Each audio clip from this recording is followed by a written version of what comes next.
Very good evening to all. स्वागत है आप सभी बच्चों का एक बार फिर से आपके अपने यूट्यूब चैनल साइंस है स्टडी में। साइंस है स्टडी के इस लेक्चर में आप पढ़ने वाले हैं मैथमेटिकल टूल्स के बारे में। इन मैथमेटिकल टूल्स की सहायता से आप फिजिक्स में थोड़ी जो जटिल प्रॉब्लम्स हैं उनको सॉल्व कर सकते हैं। ठीक है, जो हार्ड प्रॉब्लम्स हैं उनको सॉल्व कर सकते हैं इनकी सहायता से। ओके, तो इस लेक्चर में आप पढ़ने वाले मैथमेटिकल टूल्स, तो आइए सीखते हैं।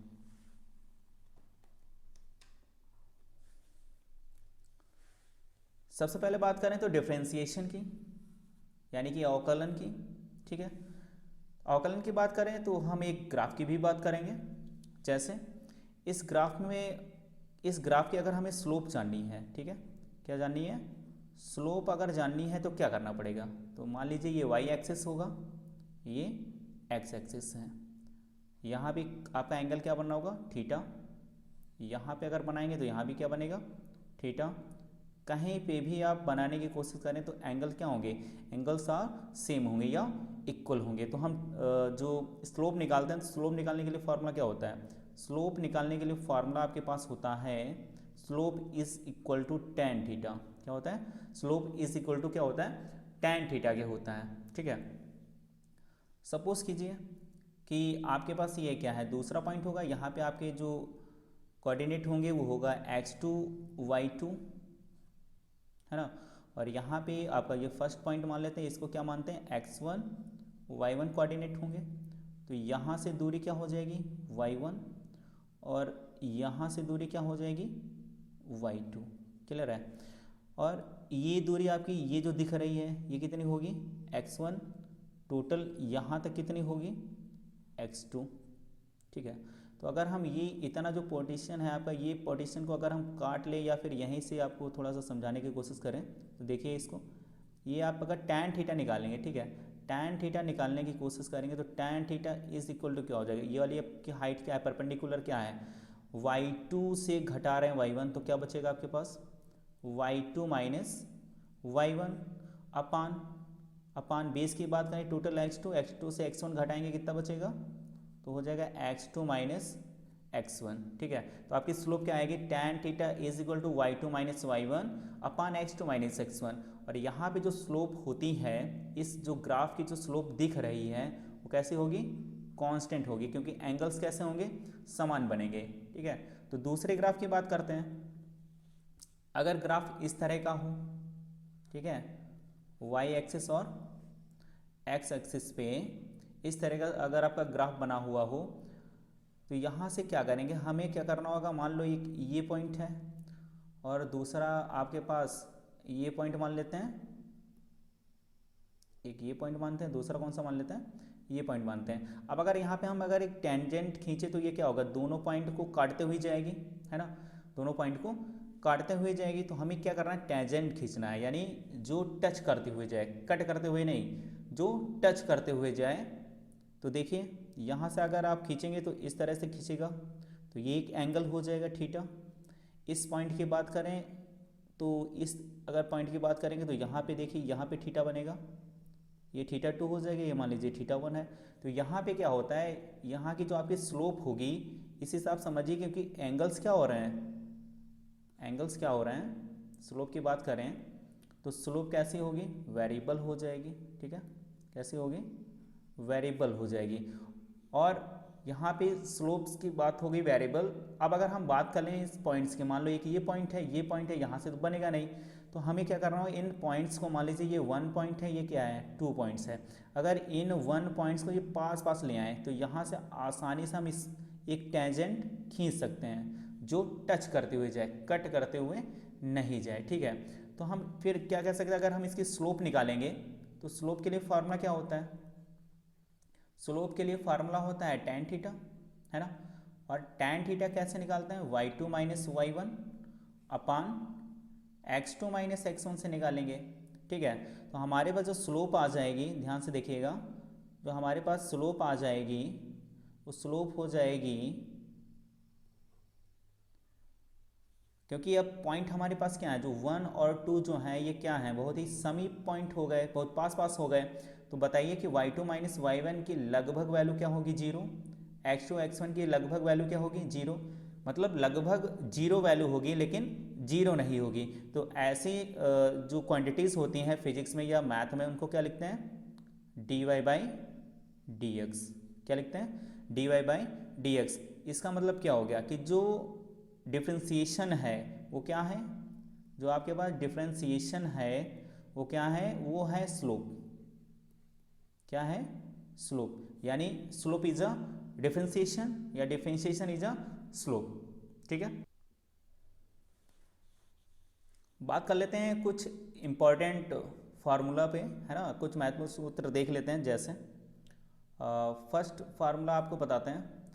जैसे कि आपके पास कोई y इक्वल टू कोई भी कांस्टेंट वैल्यू है, जैसे 5 हो, ठीक है, 5 हो, तो इसके लिए आपका जो अवकलन आएगा वो क्या आएगा, वो आएगा d y by d x is equal to 0। Second point देखिए, कोई भी कांस्टेंट वैल्यू की यहाँ पे बात कर रहे हैं, 4 5 6 7 8 9 कुछ भी हो सकता है, या कांस्टेंट वैल्यू कुछ भी हो सकती है जो वेरिएबल ना हो। ठीक है, दूसरे फार्मूले की बात करें, जैसे आपके पास आ जाए y is equal to x की पावर n, तो इसका अवकलन कैसे करेंगे देखिए। तो इसके लिए आपके लिए फार्मूला बन जाएगा d y by d x is equal to, देखिए जो भी पावर होगी, जो भी ये पावर है, पावर आगे, फिर x की पावर थी, अब जो भी x की पावर थी उसमें से क्या करेंगे, एक कम। ठीक है, इस तरह से आपका दूसरा फार्मूला चलेगा। तीसरे फार्मूले की बात करते हैं, अगर आपके पास आ जाए y is equal to e की पावर x, तो इसका जो अवकलन होगा वो होगा d y by d x is equal to e की पावर x। ठीक है, ये जैसा है सेम ऐसा रहेगा। फोर्थ पॉइंट की बात करते हैं, अगर आपके पास है y is equal to a की पावर x, ठीक है, तो इसका जो अवकलन करेंगे तो d y by d x is equal to a की पावर x, लेकिन log के साथ में क्या आएगा, लॉग के साथ में आएगा a, यहाँ भी आएगा लॉग आएगा, लेकिन लॉग इसके साथ में आएगा e। यहाँ पे क्या है, बेस क्या है इसका, e है, तो लॉग e आएगा, लेकिन लॉग e की वैल्यू कितनी होती है, लॉग e की वैल्यू कितनी होती है 1, इसलिए उसको लिखते नहीं है यहाँ पे। ठीक है, 5 पॉइंट्स की बात कर लेते हैं। 5 पॉइंट्स की बात कर लेते हैं, जैसे आपके पास आ जाए y is equal to log x, क्या आ जाए लॉग x, तो आपके पास डी वाई डी एक्स कितना हो जाएगा, डी वाई डी एक्स हो जाएगा 1/x, कितना हो जाएगा, डी वाई डी एक्स हो जाएगा 1/x। ठीक है, नेक्स्ट बात करते हैं 6 पॉइंट की। जैसे आपके पास आ जाए y equal to sine x, तो इसका जो अवकलन होगा वो क्या होगा, d y by d x is equal to cos x. अगर 7 पॉइंट की बात करें, जैसे आपके पास हो y equal to cos x, तो इसका जो अवकलन होगा वो होगा d y by d x is equal to minus का साइन एक्स, माइनस का साइन एक्स। 8 पॉइंट की बात करें, आपके पास अगर है y is equal to tan x, ठीक है, y is equal to tan x, तो आपके पास जो डी वाई डी एक्स होगा, तो डी वाई डी एक्स हो जाएगा सेक स्क्वायर एक्स, कितना हो जाएगा, सेक स्क्वायर एक्स। 9 नंबर की बात करें, आपके पास अगर है y is equal to cot x, ठीक है, y is equal to cot x, तो आपके पास जो d y by d x होगा वो होगा माइनस का कॉसेक स्क्वायर एक्स। 10 नंबर की बात करें, अगर आपके पास हो y is equal to sec x, तो आपके पास d y by d x हो जाएगा sec x into tan x. ठीक है, 11 पॉइंट की बात करें, आपके पास अगर y is equal to cosec x है, ठीक है, कॉसेक एक्स है, तो आपके पास जो डी वाई डी एक्स होगा वो हो जाएगा माइनस का cosec x into cot x. ये कुछ बेसिक्स आपके फॉर्मूले हैं, इनको याद रखना पड़ेगा, है ना। अब आप कहेंगे कि सर इसका कोई ट्रिक है, तो भैया कोई ट्रिक नहीं है, आपको क्या करना है, इसको याद ही करना पड़ेगा। आप इसको याद कीजिए या रटिए या फिर इसको समझिए, मेहनत करिए, तभी आपका पेपर क्रैक होगा, या आपका जो कंपटीशन होगा, कंपटीशन पेपर, वो तभी क्रैक हो सकता है। आइए बात करते हैं नेक्स्ट टॉपिक की। तो अभी तक आपने जो भी डिफ्रेंशिएशन के जो बेसिक जो फार्मूले पढ़े थे उसी पे आधारित कुछ प्रश्न कर लेते हैं। ठीक है, कुछ प्रश्न कर लेते हैं। जैसे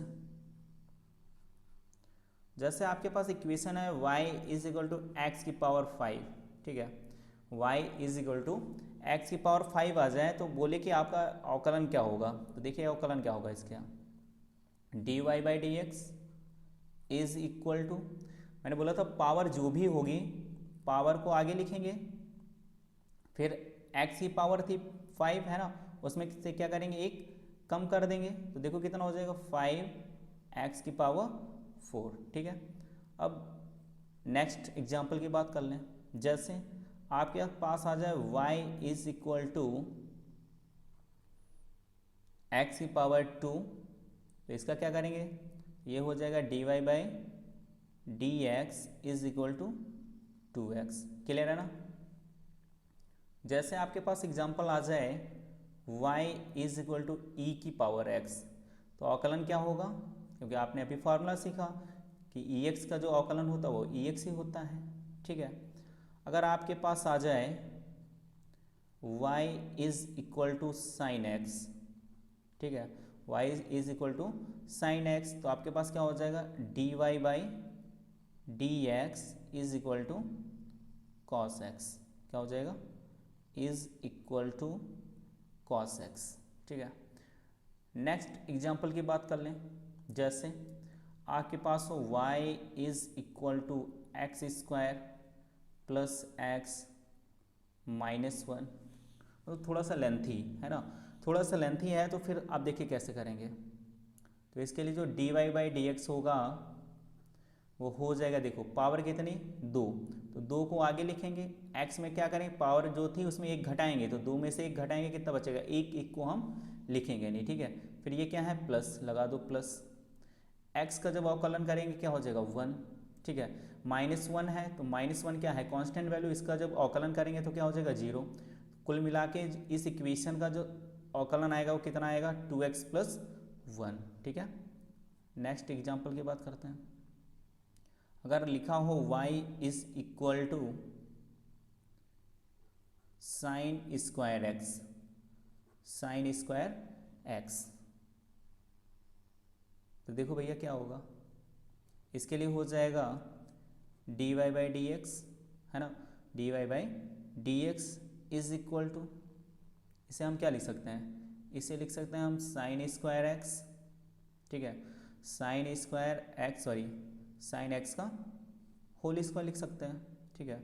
जो पावर है वो क्या लिखेंगे आगे, और साइन एक्स की जो पावर थी उसमें से 2 से 1 घटाएंगे क्या बचेगी 1, तो हो जाएगा साइन एक्स इंटू, अब साइन एक्स का जो साइन एक्स का अवकलन होगा वो कितना हो जाएगा कॉस एक्स, तो आपके पास क्या हो जाएगा 2 साइन एक्स कॉस एक्स यानी कि साइन 2x,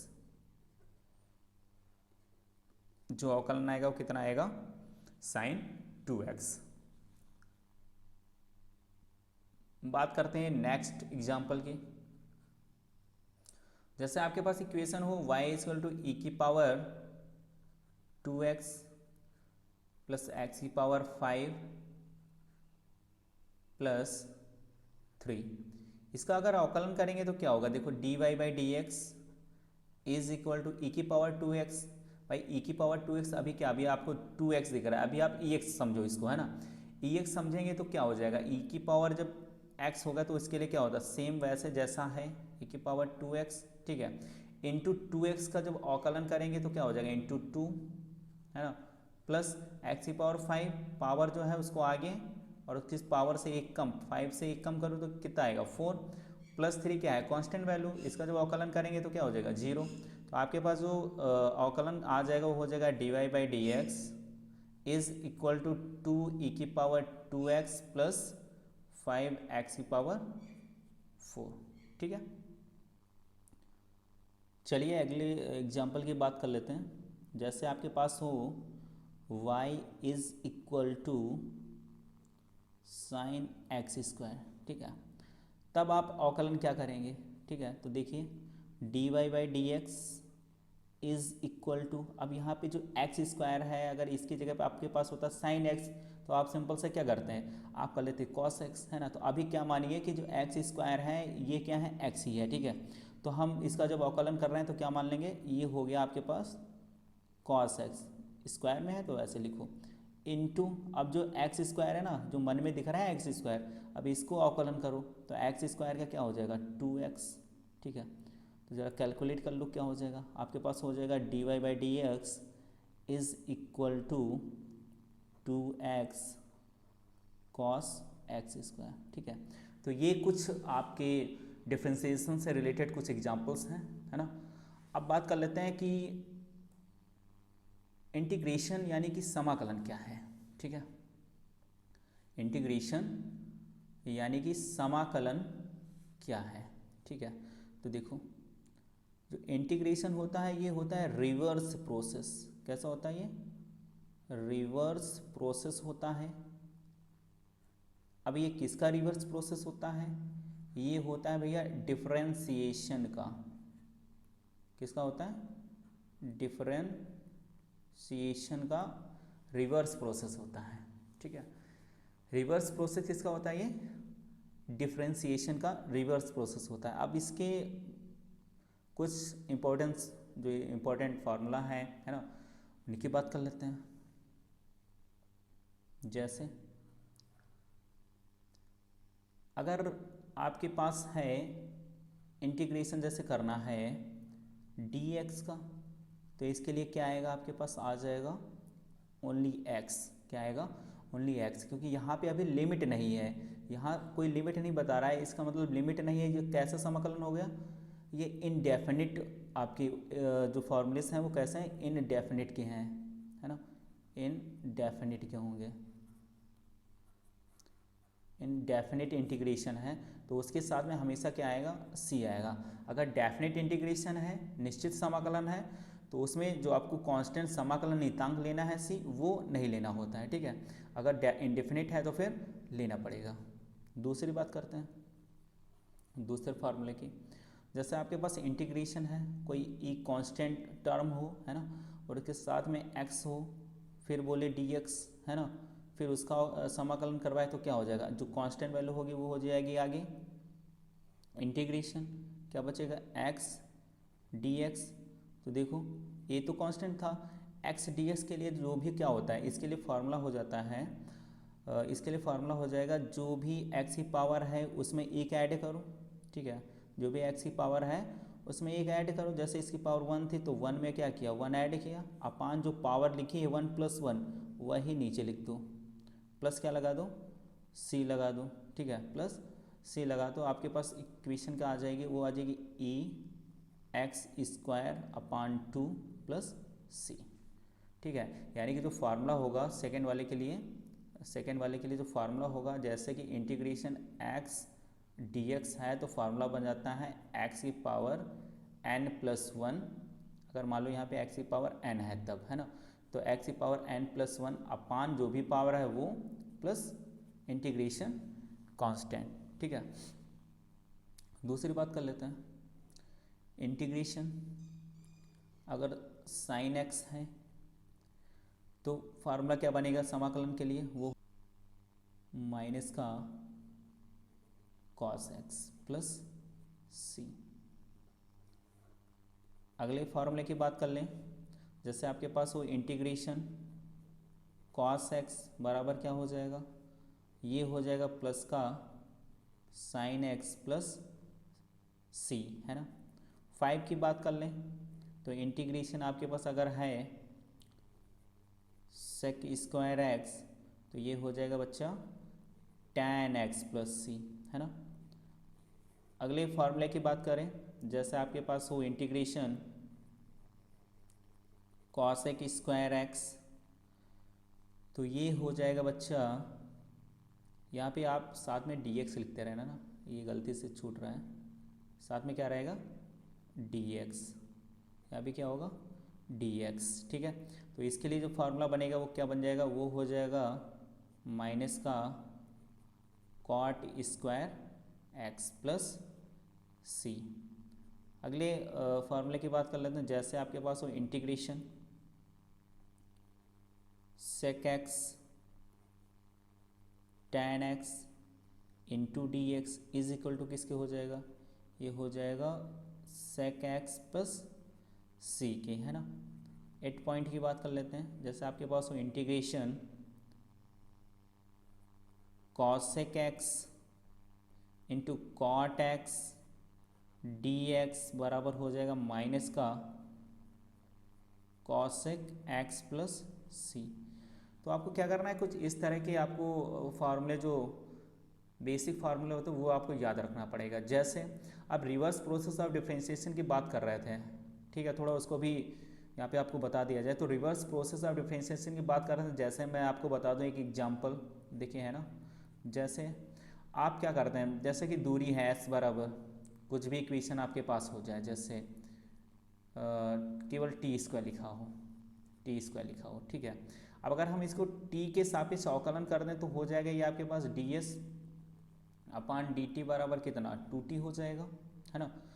तो ds अपॉन डी टी क्या है, चेंज इन डिस्टेंस में, है ना, रेट ऑफ डिस्टेंस हो जाएगा चेंज में, तो ये हो जाता है v। तो v तो आपने निकाल लिया, है ना। अब कहो कि v से भैया फिर से ये s निकालो, है ना। आपके पास इक्वेशन वेलोसिटी सी की दे रखी है और बोले कि s में निकालो, जरा s में इक्वेशन करके दिखाओ, तो क्या करेंगे। तो इसी प्रोसेस को करने के लिए, क्योंकि ऐसे प्रोसेस करना है v में तो जा रहे हैं, लेकिन v को प्रोसेस करके s में पहुंचना है, ठीक है, इसलिए हमें इंटीग्रेशन की आवश्यकता भी है। चलिए बात करते हैं और कुछ फार्मूला से, है ना, कुछ और सूत्र देख लेते हैं। जैसे आपके पास अगर एक फार्मूला हो इंटीग्रेशन 1/x dx, तो ये हो जाता है आपके पास बच्चा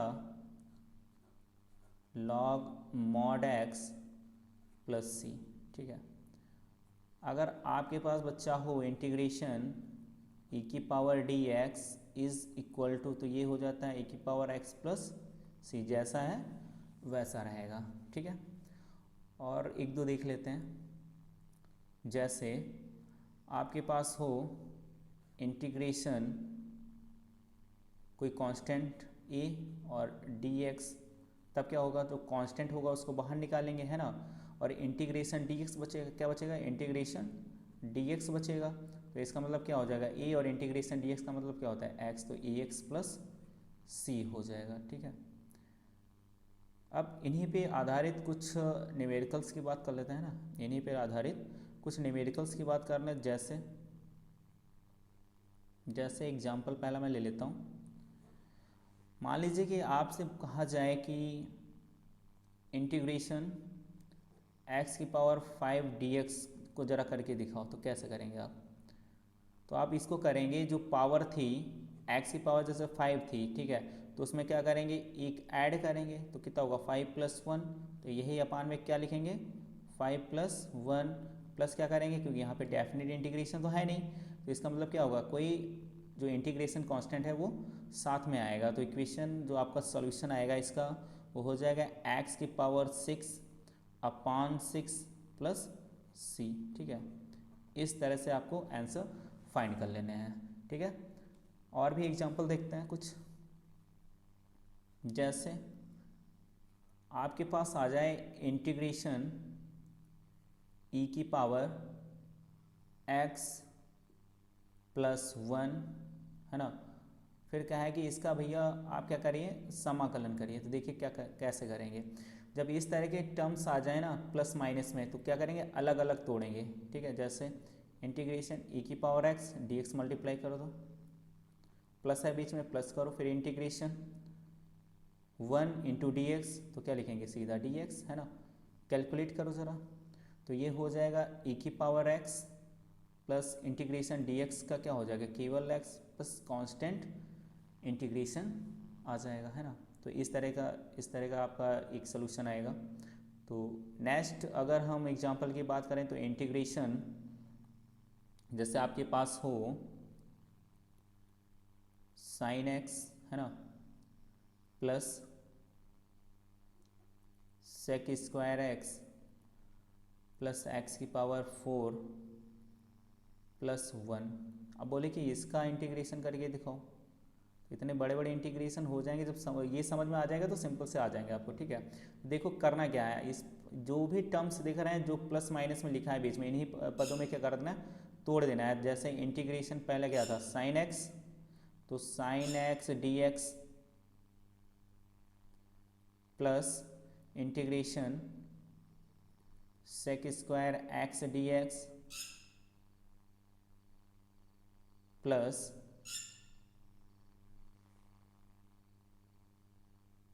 इंटीग्रेशन एक्स की power 4 d x plus integration 1 into d x. ठीक है, तो कैलकुलेट करते हैं इसको ज़रा। देखिए साइन एक्स डी एक्स का क्या हो जाएगा, माइनस का cos x plus sec square x d x का क्या हो जाएगा, tan एक्स, है ना, प्लस एक्स की पावर 4 डी एक्स का क्या हो जाएगा,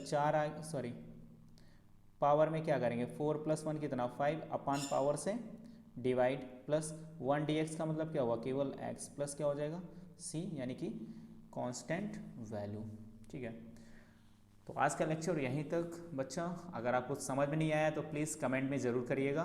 कोई भी डाउट है किसी भी रिलेटेड फार्मूला से तो प्लीज़ उसको पूछ लीजिएगा। क्योंकि मैथमेटिकल टूल्स की बात कर रहे थे, क्योंकि मैथमेटिकल टूल्स जो मैथ वाले बच्चे हैं उनको तो अच्छी तरह से समझ में आ जाएगा, लेकिन जो फिजिक्स वाले बच्चे हैं उनको थोड़ा सा कम समझ में आता है, जो बायो ले रखे हैं ना। तो प्लीज़ अगर आपको समझ में नहीं आया तो कमेंट सेक्शन में उस फार्मूले को ज़रूर पूछ लीजिएगा। उसका एक एग्जाम्पल अगर आपको जानना है या नहीं समझ में आया तो उस एग्जाम्पल से भी आपको एक प्रॉब्लम भेजिए हमें और हम उसको सॉल्व करके आपको बताएंगे। ठीक है, मिलेंगे एक नेक्स्ट वीडियो में एक नए टॉपिक के साथ में। तब तक के लिए जय हिंद, जय भारत।